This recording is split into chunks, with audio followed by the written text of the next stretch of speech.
বুলি এটাৰে আমি জুবিনক স্মৰণ কৰিছোঁ। ধন্যবাদ দাদা, আপোনাৰ উপস্থিতি আমাক বহুতখিনি উৎসাহিত কৰিছে।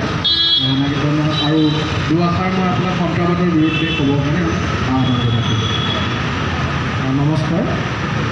আজি অংকুৰণ ৱেলফেয়াৰ এছ'চিয়েশ্যনে অনুষ্ঠিত কৰা আমাৰ বহুত ভয়াৱহ সেই দিনটো এতিয়াও মনত পৰে।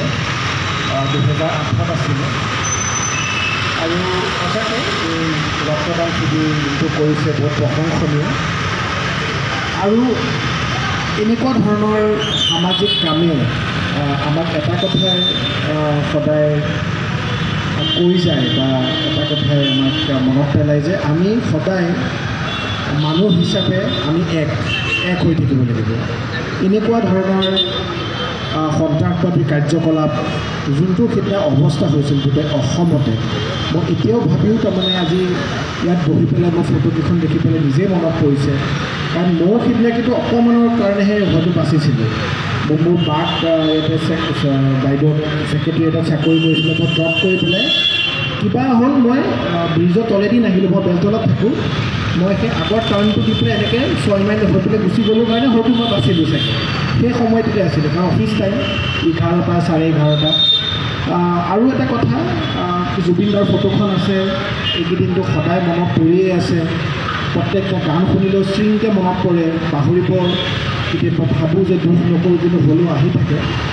যেনেকৈ জুবিনদাৰ কাৰণেও আমাক ন্যায় লাগে। আমি সেইদিনাখনৰ ন্যায় আমি পালোঁনে নাই, সেইটো কিন্তু আমি একচুৱেলি পৰ্যালোচনা কৰিব লাগে।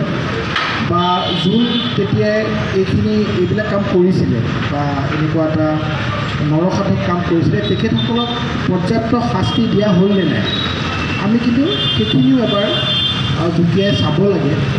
কাৰণ সঁচাকৈ সেই সময়ত আমাৰ 90 দশকৰ অসমখন বা তাৰ পিছলৈও আমাৰ বহুত ভয়াৱহ আছিলে। এতিয়া দেখিলেও আগতে গণেশগুৰিত এনেকৈ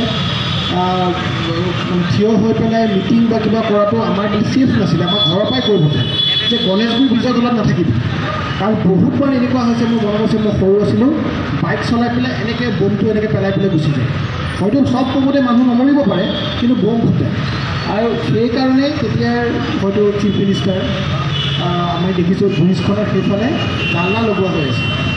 আমি বেলেগত কোনো চিটিতে জালনা লগোৱা ব্ৰিজ নেদেখোঁ। তাৰমানে ৰেলিং থাকে, জালনাটো এটা কাৰণে লগাইছিল যে বমটো উলমাই দিব নোৱাৰে। তেনেকুৱা দিনৰ পৰা আজি এই দিনটো আমি পাইছোঁহি। আজি এনেকুৱা ইমান মহৎ কাম কৰিছে। আৰু এইবিলাক এনেকুৱা কাম যেতিয়া কৰি থাকিব আমাৰ ৰাইজে বা আমাৰ ৰাহুলহঁতৰ নিচিনা আমাৰ সকলোখিনি ইয়াত যোনসকল যুৱক আছে, মই নাম দি সকলোকে চিনি নাপাওঁ, মই অন্তৰৰ পৰা আপোনালোকক ধন্যবাদ জ্ঞাপন কৰিছোঁ।